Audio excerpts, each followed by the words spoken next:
പാർത്ത Carol നടത്താൻ സമ്മതിക്കാത്തതിനെതിരെ സുരേഷ് ഗോപി രംഗത്ത് വന്നത് നിലപാട് അറിയിച്ചതുമൊക്കെ നമ്മൾ കണ്ടതാണ്.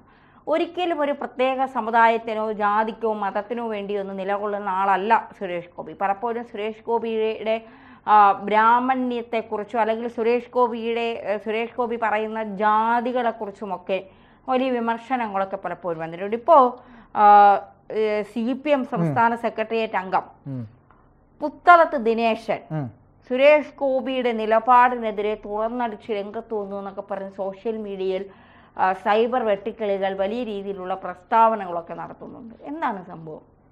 അതായത് മുഖ്യമന്ത്രിയുടെ മുൻ പൊളിറ്റിക്കൽ സെക്രട്ടറിയും അതുപോലെ തന്നെ ഇപ്പോൾ പൊളിറ്റിക്കൽ സെക്രട്ടറി P ശശിയാണ്. അതിന് മുമ്പ് പൊളിറ്റിക്കൽ സെക്രട്ടറി ആയിരുന്ന ആളാണ് പുത്തലത്ത് ദിനേശൻ. ഇപ്പോൾ ദേശാഭിമാനിയുടെ ചാർജിലാണ് അദ്ദേഹം ഇരിക്കുന്നത്. ദേശാഭിമാനിയുടെ ചാർജ് അതെ ചീഫ് എഡിറ്ററാണ്. അപ്പം പുത്തലത്ത് ദിനേശൻ ഇപ്പം പറഞ്ഞിരിക്കുന്ന കാര്യം എന്ന് പറയുന്നത് അംബേദ്കറുമായി ബന്ധപ്പെട്ട ഒരു ലേഖനം അദ്ദേഹം ദേശാഭിമാനിയിൽ എഴുതിയിരുന്നു. അംബേദ്കർ വിരോധവും മതരാഷ്ട്രവാദികളും എന്ന ലേഖനത്തിലാണ് ദേശാഭിമാനിയുടെ ചീഫ് എഡിറ്റർ കൂടിയായ ദിനേശൻ പുത്തലത്ത് സുരേഷ് ഗോപിയെ കടന്നാക്രമിച്ചിരിക്കുന്നത്. ഇതിൽ അദ്ദേഹം പറയുന്ന ഒരു കാര്യമുണ്ട്. അതായത് എല്ലാ വിഭാഗങ്ങളും സ്നേഹത്തോടും സാഹോദര്യത്തോടും സമഭാവനയോടും കഴിയുന്ന ലോകമാണ് നമുക്ക് ചുറ്റുമുള്ളതെന്നും അവിടെയാണ് ചാതുർവർണ്ണത്തിൻ്റെ മേലാളബോധവുമായി മറ്റ് വിഭാഗങ്ങളെ രണ്ടാംകിടയായി കാണുന്ന സമീപനവുമായി BJP MP തന്നെ രംഗത്തിറങ്ങിയിരിക്കുന്നത് എന്നുമാണ് അദ്ദേഹം പറഞ്ഞത്. ഇന്ത്യൻ ഭരണഘടനയുടെ അടിസ്ഥാന നിലപാടുകൾക്കെതിരെ സംഘപരിവാർ നടത്തിക്കൊണ്ടിരിക്കുന്ന ആക്രമണങ്ങൾ ഭരണഘടനാ ശില്പി എന്ന് വിശേഷിപ്പിക്കുന്ന അംബേദ്കറിനെതിരെയും ഉയർന്നു വന്നിരിക്കുകയാണെന്നും ലേഖനത്തിൽ അദ്ദേഹം ചൂണ്ടിക്കാണിക്കുന്നുണ്ട്. ഇതാണ് പുത്തലത്ത് ദിനേശന്റെ ഒരു വേർഷൻ. സുരേഷ് ഗോപി പറഞ്ഞത് എന്താണെന്ന് കൂടി പ്രേക്ഷകർ കേൾക്കണമല്ലോ. അടുത്ത ജന്മം ബ്രാഹ്മണനാകണമെന്നതാണ് എൻ്റെ ആഗ്രഹം എന്ന സുരേഷ് ഗോപിയുടെ പ്രതികരണമാണ് CPM നേതാവിനെ പ്രകോപിപ്പിച്ചത്. അതെന്താ അടുത്ത ജന്മത്തിൽ ബ്രാഹ്മണനാവണമെന്ന് പറയാൻ പാടില്ലേ? ഒരു പ്രധാനപ്പെട്ട ചോദ്യം എന്ന് പറയുന്നത് ഇവിടെ പലപ്പോഴായിട്ട് സുരേഷ് ഗോപി തെറ്റിദ്ധരിക്കപ്പെട്ട ഒരാളാണ്. കാരണം യഥാർത്ഥത്തിൽ ഈ വിഷയത്തിൽ എന്താണ് സുരേഷ് ഗോപി പറഞ്ഞത് എന്നുള്ളത് നമ്മൾ വിശദമായി ഒന്ന് നോക്കേണ്ടതുണ്ട്. ശബരിമലയിൽ അയ്യപ്പനെ പൂജിക്കണം എന്ന് തനിക്ക് ആഗ്രഹമുണ്ട്. അങ്ങനെ പൂജിക്കാൻ ഒരാൾക്ക് പൂജിക്കണമെന്ന് ആഗ്രഹിച്ചു എന്നുള്ളത് തെറ്റാണോ? ചോദ്യം ഒന്നാണ്. ചോദ്യം വളരെ കൃത്യമായി നമ്മൾ ചോദിച്ചു കഴിഞ്ഞാൽ ഒരാൾക്ക് അയ്യപ്പനെ പൂജിക്കണം, അത് തെറ്റാണോ? അല്ല. അയ്യപ്പനെ പൂജിക്കണമെങ്കിൽ എന്ത് ചെയ്യണം? ഒരു ബ്രാഹ്മണനായി ജനിക്കണം. ഇപ്പോൾ ശബരിമലയുള്ളത് ആരുടെ കയ്യിലാണ്?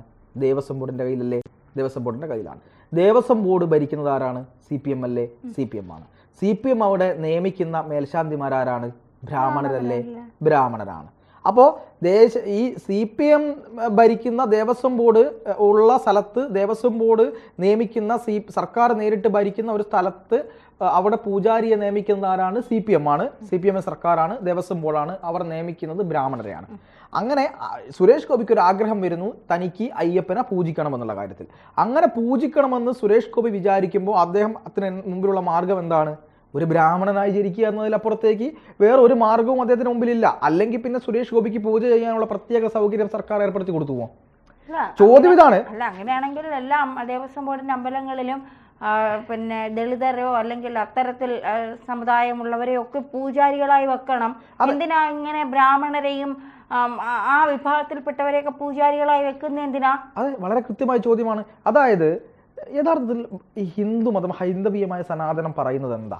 പറയുന്നത് ബ്രാഹ്മണ്യത്തെ പറ്റി പറയുന്ന ഒരു കാര്യമുണ്ട്. അതായത് ബ്രാഹ്മണൻ, ക്ഷത്രിയൻ, വൈശ്യൻ, ശൂദ്രൻ എന്നിങ്ങനെയാണല്ലോ തരംതിരിച്ചിരിക്കുന്നത്. ഇതിനെ ജാതി വ്യവസ്ഥ അല്ലെങ്കിൽ വർണ്ണ വിവേചനം എന്ന തരത്തിലാണ് ഇവരൊക്കെ ചൂണ്ടിക്കാണിച്ചിരിക്കുന്നത്. യഥാർത്ഥത്തിൽ ഈ പറയുന്ന ഭഗവത്ഗീതയിലും അതുപോലെ തന്നെ വേദങ്ങളിലുമൊക്കെ ഇതിനെ കൃത്യമായി വിശദീകരിച്ചിട്ടുണ്ട്. അതായത് ഒരു മനുഷ്യൻ്റെ ഇപ്പം ഉദാഹരണത്തിന് എഞ്ചിനീയർ, ഡോക്ടർ, കലക്ടർ എന്നൊക്കെ പറഞ്ഞ ഓരോ വിഭാഗങ്ങളുണ്ടല്ലോ. അത്തരത്തിലുള്ള ഓരോ വിഭാഗത്തെ പോലെ തൊഴിലിൻ്റെ അടിസ്ഥാനത്തിൽ ഓരോ മനുഷ്യനെയും പറഞ്ഞു വെച്ച് അവനവൻ ചെയ്യേണ്ട തൊഴിലിനെ പറ്റി പറഞ്ഞു വെച്ചിരിക്കുന്ന ഒരു കാര്യത്തെയാണ് ഈ ജാതി വ്യവസ്ഥയായി പിന്നീട് പരിണമിച്ചിട്ടുള്ളത്. യഥാർത്ഥത്തിൽ അത് മതം പറഞ്ഞതോ അല്ലെങ്കിൽ സനാതന ധർമ്മം പറഞ്ഞതോ അല്ല. മനുഷ്യന്റെ ഇടപെടലിലൂടെ മനുഷ്യൻ തന്നെ സൃഷ്ടിച്ചെടുത്ത ഒരു വൃത്തികേടായിരുന്നു ഈ ജാതി എന്ന് പറയുന്നത്. എല്ലാ മനുഷ്യൻ്റെയും ഉള്ളിൽ ഒരു ചൈതന്യം തന്നെയാണ് ഉള്ളത് എന്ന് സനാതന ധർമ്മം പറയുന്നുണ്ട്. മാത്രമല്ല ഏറ്റവും പ്രധാനപ്പെട്ട കാര്യം എന്ന് പറയുന്നത് ജനിക്കുമ്പോൾ എല്ലാവരും ശൂദ്രനാണ് എന്ന് പറയുന്നു. അതായത് ഞാനും ധന്യയും ഈ പറയുന്ന ശബരിമല മേൽശാന്തിയും ഉൾപ്പെടെ സുരേഷ് ഗോപി ഉൾപ്പെടെ എല്ലാവരും ജനിക്കുമ്പോൾ ശൂദ്രനാണ്. അവൻ്റെ കർമ്മം കൊണ്ടാണ് ബ്രാഹ്മണനാവുന്നത്. അതായത് ഞാനിപ്പോൾ ജനിച്ച് വീണ് ഞാൻ 1ാം ക്ലാസ്സിൽ നിന്ന് 10ാം ക്ലാസ് പരീക്ഷ എഴുതി ജയിച്ച് അന്ന് ഡിഗ്രി പഠിച്ച് പാസ്സായി ശേഷം ഞാൻ ഈ പറയുന്ന സിവിൽ സർവീസ് എക്സാം അതിന് പഠിച്ച ശേഷം അത് പൂർത്തിയാക്കി അതിൽ വിജയിച്ച ശേഷം അതിൻ്റെ ട്രെയിനിങ്ങും കഴിഞ്ഞ ശേഷമാണ് ഞാൻ എന്താവുന്നത്, കളക്ടർ ആവുന്നത്. അങ്ങനെ കളക്ടർ ആവുമ്പോൾ അങ്ങനെ കളക്ടർ ആവുന്ന സമയത്ത് നമുക്ക് ആ ഒരു എക്സാം എഴുതിയ ശേഷമല്ലേ നമുക്ക് കളക്ടർ ആവാൻ പറ്റത്തുള്ളൂ. അങ്ങനെ ഉള്ള ഒരു കാര്യത്തെയാണ് ഈ ജാതി വ്യവസ്ഥയായിട്ട് അതിൽ പറഞ്ഞു വെച്ചിരിക്കുന്നത്. നമ്മൾ ചെയ്യുന്ന കർമ്മം നമ്മൾ എന്താക്കിയിരിക്കുന്നു, നമ്മളെ ഓരോ വൈശ്യനോ ശൂദ്രനോ ക്ഷത്രിയനോ ഒക്കെ ആക്കി മാറ്റുന്നു എന്നതാണ് പറയുന്നത്. അതിനെ വളച്ചൊടിച്ചുകൊണ്ട് ജാതിയാക്കി എന്ന് പറയുന്ന ഒരു തെറ്റ് അവിടെ നിൽക്കുന്നുണ്ട്. അത് ശരിയാണ്. പക്ഷേ സുരേഷ് ഗോപി ഇവിടെ പറഞ്ഞത് അദ്ദേഹം ബ്രാഹ്മണ്യത്തെ പുകഴ്ത്തിയതൊന്നുമല്ല. ഒരു ക്ഷേത്രത്തിൽ പൂജയ്ക്ക് വേണ്ടി പൂജ ചെയ്യാൻ വേണ്ടി പോകുന്ന തനിക്ക് പൂജ ചെയ്യണമെങ്കിൽ ബ്രാഹ്മണനാകണം. ഇല്ലെങ്കിൽ എല്ലാവരും പറയുന്ന പോലെ ഇപ്പം ആലുവ തന്ത്രവിദ്യാപീഠമുണ്ട്, RSSന്റെ നേതൃത്വത്തിലാണ് അത് പ്രവർത്തിക്കുന്നത് അല്ലേ. അവിടെ ഓരോ പാവപ്പെട്ടവനെയും അല്ലെങ്കിൽ ഓരോ ഈ പറയുന്ന പിന്നെ യഥാർത്ഥ ജാതിയല്ല, നമ്മൾ പിറവിയല്ല ഈ പൂജയുടെ അന്തിമമായ കാര്യമെന്ന് പഠിപ്പിച്ചുകൊണ്ട് എല്ലാ വിഭാഗത്തിൽപ്പെട്ട ആളുകളെയും അവിടെ വേദം പഠിപ്പിച്ച് ബ്രഹ്മത്തെ അറിഞ്ഞവനെ ബ്രാഹ്മണൻ എന്ന ചിന്തയിൽ ഓരോ ആളുകളെയും വേദം പഠിപ്പിക്കുന്നുണ്ട്. അവിടെ പഠിപ്പിച്ച ശേഷമുള്ള ആളുകൾ എല്ലാ ക്ഷേത്രങ്ങളിലും ദേവസ്വം ബോർഡിൻ്റെ ക്ഷേത്രങ്ങളിൽ വരെ ഇപ്പോൾ എന്തായിട്ടുണ്ട്, പൂജാരിമാരായിട്ട് കയറിയിട്ടുണ്ട്. അതുപോലെ എല്ലാ ക്ഷേത്രങ്ങളിലും ഇവർ കയറട്ടെ, ഇവർ പൂജ ചെയ്യട്ടെ, ഓരോ മനുഷ്യരും പൂജ ചെയ്യാനുള്ള അവകാശമുണ്ട്. ആ നിഷ്ഠ പാലിക്കണം, അത് മാത്രമാണ്. അപ്പോൾ ശബരിമലയിൽ ഇപ്പം നിലവിൽ ബ്രാഹ്മണരാണ് പൂജ ചെയ്യുന്നത് എന്നുള്ളത് കൊണ്ട് അദ്ദേഹം പറഞ്ഞു എനിക്കൊരു ബ്രാഹ്മണനായി ജനിക്കണം.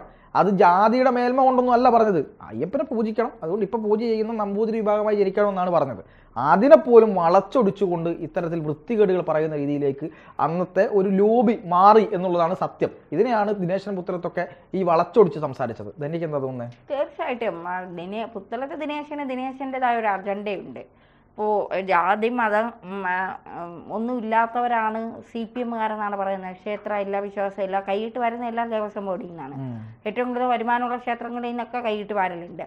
നിങ്ങൾ ആദ്യം സുരേഷ് ഗോപി ബ്രാഹ്മണനായി ജനിക്കണം എന്ന് പറഞ്ഞതിൽ നിങ്ങൾക്ക് വലിയ ബുദ്ധിമുട്ടും അസഹിഷ്ണുതയും ചൊറച്ചിലും മാന്തലും ഒക്കെ തോന്നുന്നുണ്ടെങ്കിൽ ദേവസ്വം ബോർഡിൻ്റെ അമ്പലങ്ങളിൽ ബ്രാഹ്മണനെ മാറ്റിയിട്ട് മറ്റ് ജാതിക്കാർ നിങ്ങൾ പിന്നെ പൂജാരിമാരാക്കൂ. സമൂഹം മാറി ചിന്തിക്കട്ടെ. ഇപ്പോഴും നിങ്ങൾ സുരേഷ് ഗോപി തെറി വിളിക്കുമ്പോൾ സുരേഷ് ഗോപി എന്തെങ്കിലും പറയുമ്പോൾ നിങ്ങൾക്ക് പൊള്ളുന്നുണ്ടെങ്കിൽ അത് ആദ്യം തിരുത്തി കാണിച്ചു കൊടുക്കേണ്ട നിങ്ങളല്ലേ. ഇപ്പോൾ ബ്രാഹ്മണരല്ല പൂജ ചെയ്യുന്നത്, മറ്റേതെങ്കിലും വിഭാഗത്തിൽ ജാതിയിൽപ്പെട്ട അല്ലെങ്കിൽ വിഭാഗത്തിൽ സമുദായത്തിൽപ്പെട്ട ഒരാളാണെങ്കിൽ സുരേഷ് ഗോപി പറഞ്ഞേനെ എനിക്ക് ആ സമുദായത്തിൽ ജനിച്ചാൽ മതി, എനിക്ക് അയ്യപ്പനെ പൂജിക്കാൻ. അപ്പോൾ അയ്യപ്പനെ പൂജിക്കുന്നത് അല്ലെങ്കിൽ അയ്യപ്പൻ്റെ കാര്യങ്ങൾ ചെയ്യുന്നത് ഒരു ബ്രാഹ്മണനായതുകൊണ്ടാണ് അദ്ദേഹം ബ്രാഹ്മണനാകണം എന്ന് പറഞ്ഞത്. ഇതിപ്പോ വേറൊരു സമുദായമാണെങ്കിൽ അദ്ദേഹം അത് പറയും. പരയ സമുദായമോ മറ്റേ കുറുവ എന്ന് പറയുന്ന ഒരു സമുദായമാണ്, അവരോ അല്ലെങ്കിൽ മലയര വിഭാഗമോ അങ്ങനെ ഏതെങ്കിലും സമുദായമാണെങ്കിൽ തീർച്ചയായിട്ടും അദ്ദേഹം ആ വിഭാഗത്തെ കാര്യം പറഞ്ഞത്. അതുകൊണ്ട് പുത്തലത്ത് ദിനേശൻ കിടന്ന് തിളക്കേണ്ട. BJP-ക്കാർ സവർണരെ മാത്രമേ മറ്റേ അംഗീകരിക്കൂ. ഇന്ത്യയുടെ രാഷ്ട്രപതിയും പ്രധാനമന്ത്രിയും ഒക്കെ സവർണരാണല്ലോ. അതെ, അതുകൊണ്ട് പുത്തലത്ത് ദിനേശന്റെ തിളപ്പ് തൽക്കാലം സ്വന്തം പാർട്ടിക്കകത്ത് കാണിച്ചാൽ മതി. BJP-ക്കാരുടെ നെഞ്ചത്ത്, പ്രത്യേകിച്ച് BJP-ക്കാരുടെ നെഞ്ചത്ത് നിങ്ങൾ കാണിച്ചോ, പക്ഷേ സുരേഷ് ഗോപിയുടെ നെഞ്ചത്ത് കയറി കാണിക്കേണ്ട. എങ്ങനെയാണ് തിരിച്ചു കിട്ടുന്നതെന്ന് അറിയാൻ പറ്റില്ല. ഇതിൽ നമുക്ക് അവസാനിപ്പിക്കാനുള്ള സമയമായി. ഒരു കാര്യം കൂടി പറയാം. അതായത് പുത്തലത്ത് ദിനേശൻ പറയുന്ന ഒരു കാര്യമുണ്ട്, അംബേദ്കറോട് ഈ ജാതി മേലാളന്മാർ ചെയ്ത കാര്യം എന്നൊക്കെ പറഞ്ഞ് BJP-യുടെ നെഞ്ചത്തോടാണ് കയറാൻ ശ്രമിക്കുന്നത്, സുരേഷ് ഗോപിയുടെ നെഞ്ചത്തോട്ടും. ഇവിടെ ഈ പറയുന്ന നെഹ്റുവും അതുപോലെ തന്നെ കോൺഗ്രസും ഏറ്റവും കൂടുതൽ ഉപദ്രവിച്ച അംബേദ്കറെ പറ്റി വരുന്ന സംസാരിക്കാത്ത. അംബേദ്കറെ ഏറ്റവും കൂടുതൽ ഉപദ്രവിച്ചത് ആരാ? കോൺഗ്രസ് അല്ലേ. അംബേദ്കർ രാജിവെച്ച് പോകേണ്ടി വന്നത് എന്തുകൊണ്ടാ? കോൺഗ്രസ് പറഞ്ഞിട്ടല്ലേ. അംബേദ്കർ പറഞ്ഞ ഹിന്ദു കോഡ് കൊണ്ടുവരരുത്, ഒരു മതത്തിന് വേണ്ടി മാത്രം കോഡ് കൊണ്ടുവരരുത് എന്ന് പറഞ്ഞ അംബേദ്കറോട് സൗകര്യമില്ല, നിങ്ങൾക്ക് സൗകര്യമില്ലെങ്കിൽ ഇറങ്ങിപ്പോകൂ എന്ന് പറഞ്ഞ് ആത്മാഭിമാനമുള്ളത് കൊണ്ട് അദ്ദേഹം ഇറങ്ങിപ്പോയി. നേരെ തിരിച്ച് ഈ പറയുന്ന ഒരു തെരഞ്ഞെടുപ്പിൽ അംബേദ്കർ മത്സരിച്ച സമയത്ത് അദ്ദേഹത്തെ പരാജയപ്പെടുത്താൻ വേണ്ടി സ്ഥാനാർത്ഥി നിർത്തിയതും കോൺഗ്രസ് ആയിരുന്നു. അതുകൊണ്ട് അന്ന് ഈ പറയുന്ന കമ്മ്യൂണിസ്റ്റ് നേതാവ് ഡാങ്കെയും അദ്ദേഹത്തിനെതിരെ മത്സരിച്ചു അംബേദ്കർക്കെതിരെ എന്ന് നമ്മൾ മനസ്സിലാക്കണം. അവിടെയൊക്കെയാണ് അംബേദ്കറോട് യഥാർത്ഥത്തിൽ ആരാണ് തെറ്റ് ചെയ്തതെന്ന് മനസ്സിലാക്കേണ്ടത്. ആശയപരമായിട്ട് തന്നെ RSSും BJP-യും ഒക്കെ അംബേദ്കറോട് എതിർത്തിരുന്നു, പക്ഷെ അദ്ദേഹത്തെ ചതിച്ചിരുന്നില്ല. അതുകൂടി ഇദ്ദേഹം ഇതിൽ എഴുതേണ്ടതായിരുന്നു. പിന്നെ അമ്പലത്തിൽ പൂജ ചെയ്യുന്ന എല്ലാവരും ബ്രാഹ്മണന്മാരായി തീരും കർമ്മം കൊണ്ട്, അല്ലാതെ ജാതി കൊണ്ടല്ല എന്നത് മനസ്സിലാക്കുക.